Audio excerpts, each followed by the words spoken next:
Good morning, Suzanne Joy. Good morning, Deborah LeeAnn. Is it time It to is time this week. so we can be a little blissful because that's the key we're talking about, and it's Christmas for some from well, depending on when you watch this, it might be Christmas for you. Yeah. Today we're talking about Gene Key 15:8, and this is written by Richard Rudd. And we know the humanness of dissatisfaction. Now I'm thinking of the Mm. Rolling Stone song. Sorry. Yeah. I can't get. Okay. And Okay. then, but out of dissatisfaction is the gift of vitality.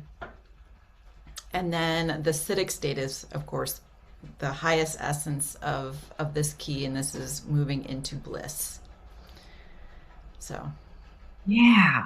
And I love how I can feel the direct relationship between the shadow and the acidic state here.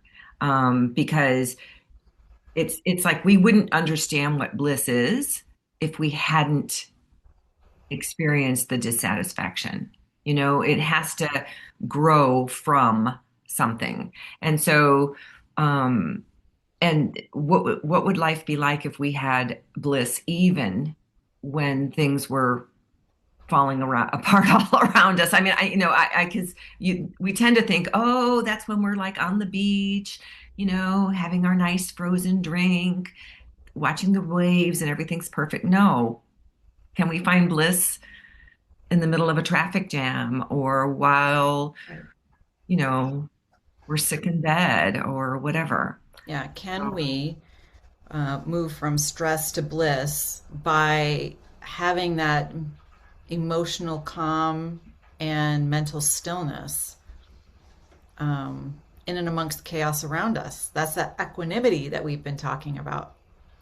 But I mean, where I'm looking at is if this is the pathway of vitality, how do you see that working? I want to hear how you, or do you know how Richard uses the way of vitality to get to be the path between? Yes, I think that from my understanding is that we as humans tend to get out of balance with our own rhythm, our own unique patterning, and we follow somebody else's. Okay. It sucks the life force or the energy or chi out of us because we're not living in integrity to our own path or our own energy patterns. And so you can see that's a very depleting thing if Yeah, and we're I following other people's pathways. Like it's almost like you do you, boo, and yeah. not focus on it's again energy efficiency to me. Yeah, and I feel like I just came out of my final compassion class. More on that later. But in there, one of the young people that I was partnered with for an exercise was saying she was always so compassionate. She felt so much for other people and wanted to always alleviate their suffering, but didn't have, was never taught to have self-compassion. And so I think of this flow of life of how things come at us all the time, and we can let them flow through or flow around us. It depends. And interestingly, did you notice the physiology of this key? Mm-hmm. Yeah. This the So when things perineum. are tight, right? Your perineum, when you're like, we can all like grip our uh butt cheeks together to hold that all energy in and what that feels like. And that is so not fun. We all know what that's like. Right. So, So I sense that when we are working so hard and we're trying so hard, have you ever been to that place that because you're dissatisfied, you're not satisfying your own particular needs, or you're looking outside yourself to alleviate some form of dissatisfaction isness, but you you finally get to that place where you're like, okay, enough. I can't keep it all together. I can't, like, everything just falls apart and there's like this surrender. Yes. That's the grace that gives you The the ability vitality. to say you can't hold it on. You can't hold it together. And that's okay. And that's what shifts over into honoring your life force and your vitality, because then you get super clear about where your energy needs to go. You And can't that's how bliss can do, come in, right? yeah. Okay. Okay. So I'm looking at or feeling into when we're in that place of surrender where we go, oh, guess what? For me, I had to learn that I was not controlling the world.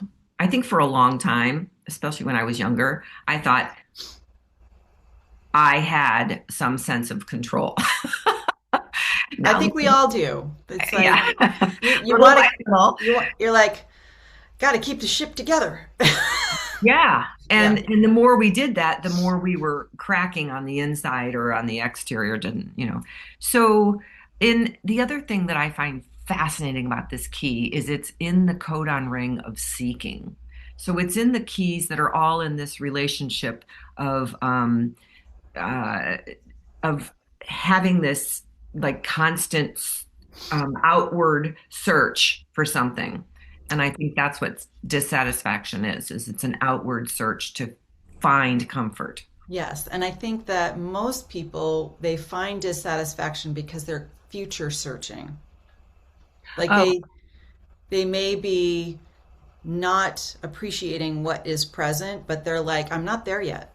I'm not there yet.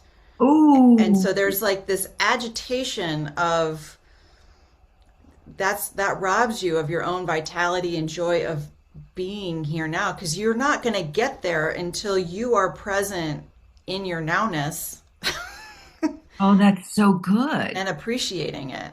Yes. Yeah. And okay. And when we make that like, oh, I'm in this present moment, we can start feeling our vitality. We can start feeling this is me. This is now. Oh my goodness. And that's how bliss can show up. That is such a nice way to, because I always think of bliss as being something that you never get to. It's always in the future out there when I do this, when this happens, when this person loves me, blah, blah, blah. Oh, It's interesting. He talks some about loss, and loss being the opening to greater joy, right? And mhm. even those that have passed, that are no longer with us, they are with us. They're a Yeah, part of us. And so you then get to a point, because life is energy, life is ever flowing, that that they're always with us. They live through you. And mhm. so that love will always continue and be there, even though Right. you The may not see connection. them in human form. Yeah, Right. You're still connected to them. exactly. Okay. Um, the thing I want to bring forth is, and especially this feels important on during the holidays, since this is the pulse of the week of Christmas, um, is there's this um, tendency to want something that's beyond this moment, which is where the constant dissatisfaction comes from. But how do we tap into, like, what would be a way to go, oh, wait, I'm not here right now? I mean, how can we bring it back? Thoughts on that? Like, it's recognizing it and going, ooh, like an autocorrect on our I, phone. I honestly think that when we enjoy being in our bodies, it brings us right back home.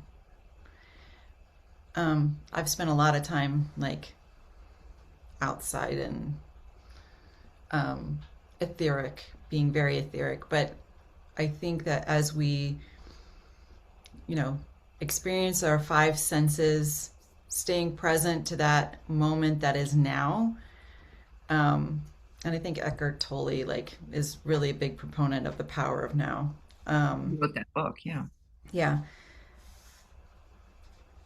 that is the thing that you get to come back to again and again. And it oftentimes becomes even lighthearted when you can start laughing at yourself and your own like dissatisfaction, going, oh, there it is again, and Hmm. that helps alleviate some of that stickiness, shall we Yeah. say. Okay. Just calling it out, going, hello, Yeah. I Hi. see Oh, you. there you are again.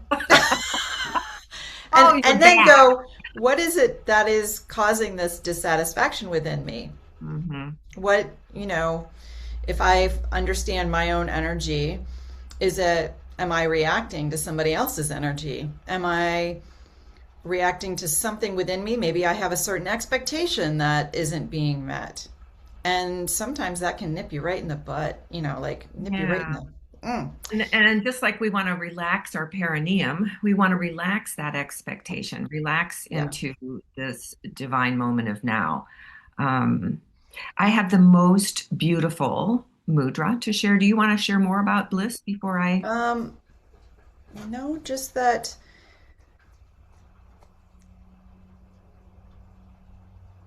just when you may feel in that agitation state, even looking at a picture or looking outside, maybe at the if you're in an area that you have snow or a lake, just feeling that the energy of that pristineness, of that purity, of that calm can help remind you this is nature.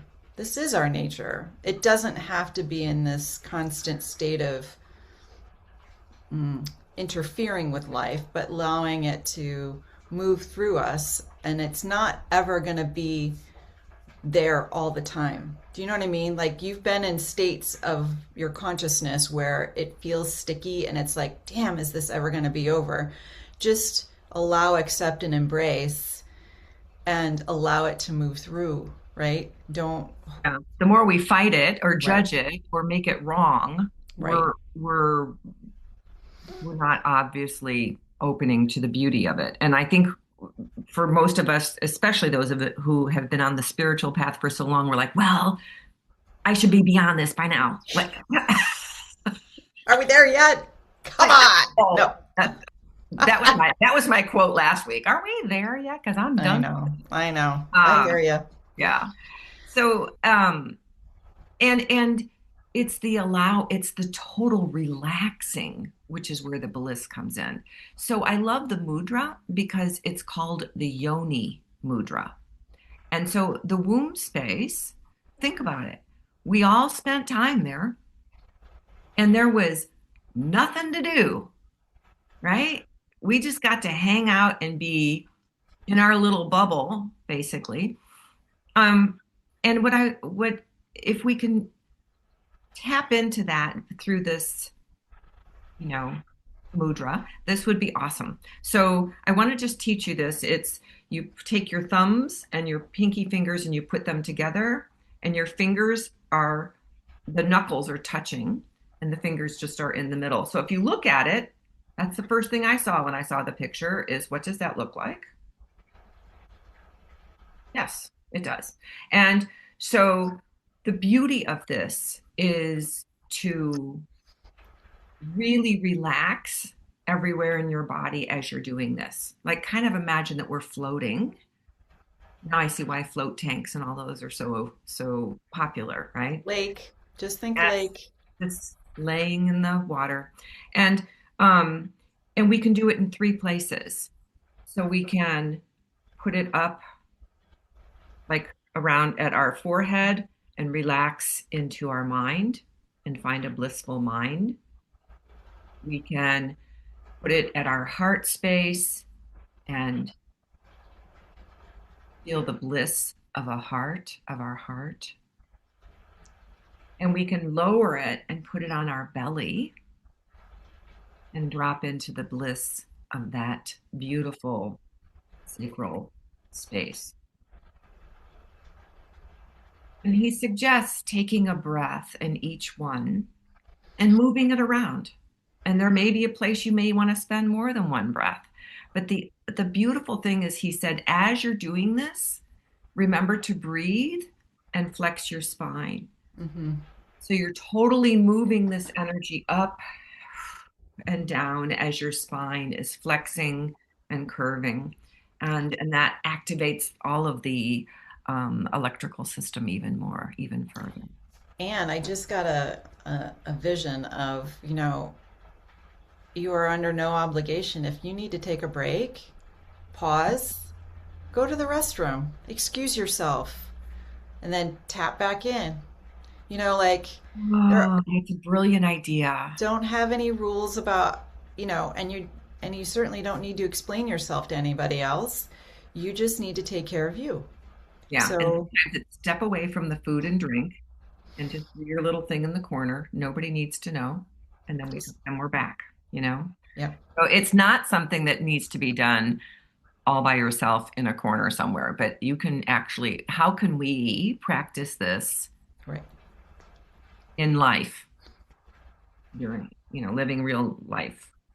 So, um, anyway, Till Merry, next Merry, time, happy holidays, and happy, happy. until we see you again. Thank you Many for, blessings. yes, many, many.